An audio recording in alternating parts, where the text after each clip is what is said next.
Germany. April 1945. The war is almost over. Everyone knows it. The smoke, the silence, the broken roads, they all say the same thing. But in a field outside a liberated camp, something stops a convoy cold. Men are on their hands and knees, skeletal, barely human in shape.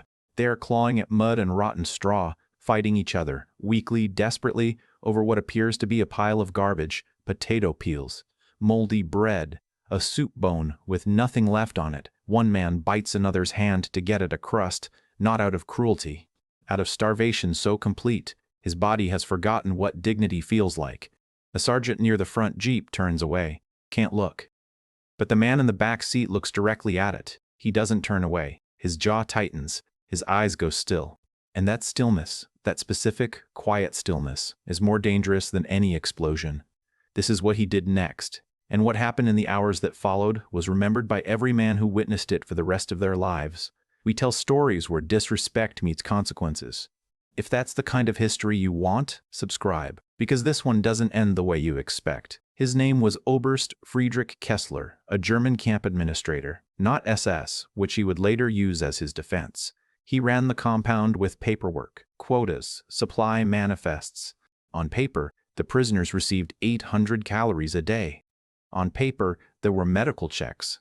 On paper, Kessler was a bureaucrat, not a killer. But paper doesn't show what the guards found when they inventoried the camp kitchen. 3 days after liberation, cured meats, sealed jars of preserved fruit, sacks of flour that had never been opened, a private wine stock, a small, well-stocked larder behind a locked door that the prisoners had never known existed. The prisoners had been given watered soup and rotting vegetables. The administration had been eating well. Kessler's quarters were in a requisitioned farmhouse 400 meters from the wire. Clean floors, a wood-burning stove, framed photographs on the walls, his wife, his children, a hunting dog. He had slept warmly. He had slept warmly. He had eaten. He had filed his reports. Meanwhile, across the fence, men had died of malnutrition in a country surrounded by farmland. It wasn't chaos that caused it. It wasn't the collapse of supply lines. It was a choice, a deliberate, daily choice. And across the road from the farmhouse where Kessler had lived, you could still see the field. The men in it were still there, still clawing at the ground. The jeep stopped. The door opened before it fully did. General George S. Spralf, Patton, 3rd Army Commander, 4 stars, ivory-handled pistols, stepped onto that road and walked toward the wire. The sergeant tried to follow. Patton held up one hand without looking back. He walked alone. He stopped at the fence and stood there for a long time, just watching. A prisoner near the wire noticed him, stopped reaching for the garbage, sat back on his heels and stared up at the general with eyes that had no expression left in them. Not hope, not fear, just the flat, hollow look of a person who had stopped expecting anything from the world. Patton stared back, a long silence, then, quietly, to no one in particular, "Get me the officer in charge of this installation, now." His aide was already running. The men in the field had been there, some of them for over 2 years. They were from 3 different countries. Most spoke no English. None of them knew who was standing at the fence. But something in his posture changed the air. One of them, a Polish man, later identified as Tomasz Witeknowski, a former schoolteacher from Krakow, crawled closer to the fence. He reached through the wire with one thin arm, not asking for anything, just reaching, as if toward warmth. Patton looked at the hand. He looked at the arm attached to it, the skin stretched over bone like paper over a lamp frame. He looked at the field behind the man, at the others. He crouched down slowly, on one knee, right there in the mud of a German road, and he put his hand on top of the prisoner's hand through the wire. He said nothing. He held it for a moment. Then he stood up. His aide returned at a run. "Sir Oberst Kessler is in the farmhouse. He says he's not the commanding, tell him," Patton said, cutting him off without raising his voice, "that if he is not standing in front of me in 5 minutes, I will come through that door myself." The aide left again. Patton turned back to the field. He looked at the garbage pile the men were fighting over. The peels, the bone, the rot. He pulled off his glove, folded it, put it in his pocket. "Sergeant, sir, every ration truck in this column, every field kitchen, everything we have cooked and uncooked. I want it off those trucks and in that field in 10 minutes. A pause. Sir, that's the column's supply for, I know what it is. A beat. Do it. The sergeant didn't argue again. Kessler arrived in 11 minutes, not 5. He was in full uniform, buttoned, medals polished. He was in full uniform, buttoned, medals polished. He had taken time to present himself properly.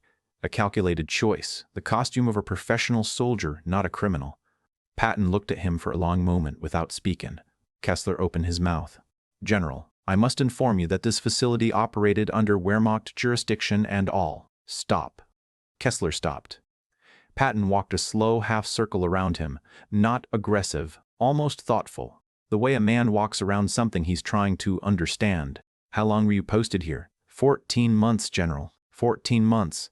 Patton repeated it like a fact being entered into evidence. And in 14 months you never once wondered why men were eating garbage 30 meters from your kitchen? Kessler's jaw tightened. Supply allocation was determined by Wehrmacht High Command and I found your larder. Silence. I want you to walk with me. It wasn't a request. They walked to the fence together. Patton on one side, Kessler on the other, slightly behind. Patton pointed at the field. Look at them. Kessler looked. No. Look at them. A long pause. One of the prisoners had received a piece of bread from an American soldier. He was holding it in both hands, not eating it, just holding it, staring at it like he couldn't trust that it was real. Those men, Patton said, were your responsibility. Another pause. They still are. What Patton did next was not in any military protocol. He turned to Kessler and said 4 words. You're going to serve them. Kessler stared. Every officer, every guard who remained at this post. You will go into that field, and you will personally carry food and water to those men. You will serve them with your hands, on your knees if necessary. Kessler's face went through several things at once. Disbelief, outrage, fear. General, that is, I am a Wehrmacht officer. You cannot. You are a man who let other men starve while you ate their food. I can do exactly this. Patton's voice had not risen once. That somehow made it worse. The German officers and guards, 17 in total, were brought to the gate. They were handed American field rations, blankets, and water canisters. And then the gate was opened. They walked in. For the prisoners, the sight of German uniforms coming through that gate triggered something instinctual. Men scrambling back, covering their heads, a low sound rising from the group like an animal sound, not quite human. Patton watched from outside the wire. Tell them, he said to his interpreter, loudly enough to carry, that these men are here to serve them, that they will not be harmed, that it's over. The interpreter called it out in Polish, in French, in Russian. Slowly, the scrambling stopped, and then Kessler, on direct order, carried a blanket to the first man he reached and knelt, and placed it over his shoulders. The prisoner flinched, and then went still. And the field was very quiet. Tomasz Benizowski, the Sholdy teacher who had reached through the fence, was taken to a field medical station within the hour. He weighed 38 kilograms. The American medic who treated him later wrote in his report, patient presented without visible affect, unresponsive to direct questions. When given a cup of broth, sat holding it for approximately 9 minutes before drinking. At some point he began crying and was unable to stop for an extended period, was unable to explain why. He didn't need to explain. Across the camp, the transformation was happening in stages. It wasn't dramatic. It wasn't a movie moment. It was slow and quiet and almost painful to watch. Men who had been fighting over rot were now sitting with American rations in their laps, and most of them weren't eating. They were touching the food, feeling it, disbelieving it. One man kept asking the same question in French over and over. Is this mine? And the American soldier next to him, a kid from Louisiana who spoke no French, kept nodding. Yes, yes. Yours. All of it. Kessler and his officers served for 3 hours. By the second hour, none of them were standing straight. No one told them to stop. No one gave them a break. They moved through the field under the eyes of American soldiers, carrying, serving, kneeling. One German guard, the youngest, barely 20, began crying at some point. Nobody acknowledged it. He kept working. At the end of the 3 hours, Patton had them removed from the field and placed under formal military arrest. The documentation was meticulous. Every name recorded, every rank. The supply manifests from the locked kitchen were photographed and logged as evidence. Kessler would face a war crimes tribunal, not because of what happened that day, but because of the 14 months that preceded it. The records Patton had seized made the case almost entirely on their own. Receipts, inventories, signed forms. His own paperwork convicted him. The prisoners were transferred to proper medical facilities over the following days. Of the 214 men in the camp, 11 died in the week after liberation, not from any new violence, but because their bodies, after years of starvation, couldn't process proper nutrition fast enough. A cruel final cruelty. The other 203 survived. Tomasz Rythien. The other 203 survived.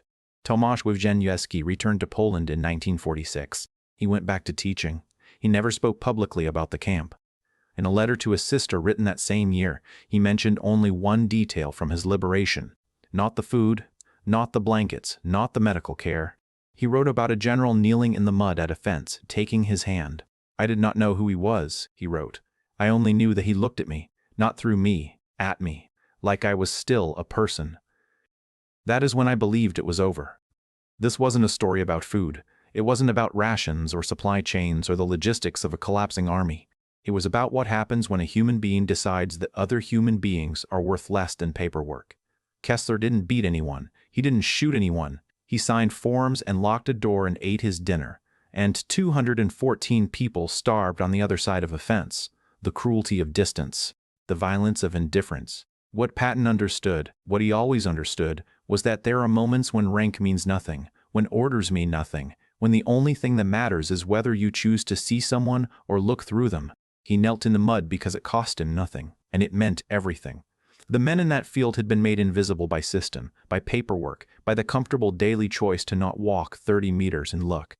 Patton walked those 30 meters, and in doing so, he handed a man back to himself. That is what those ivory-handled pistols never show you. That is the part they leave out of the statues. Here's what I keep coming back to. Kessler wasn't a monster in a movie. He was an administrator, a man with a family and photographs and a wood-burning stove. An ordinary man who made an ordinary choice, every day, to not look.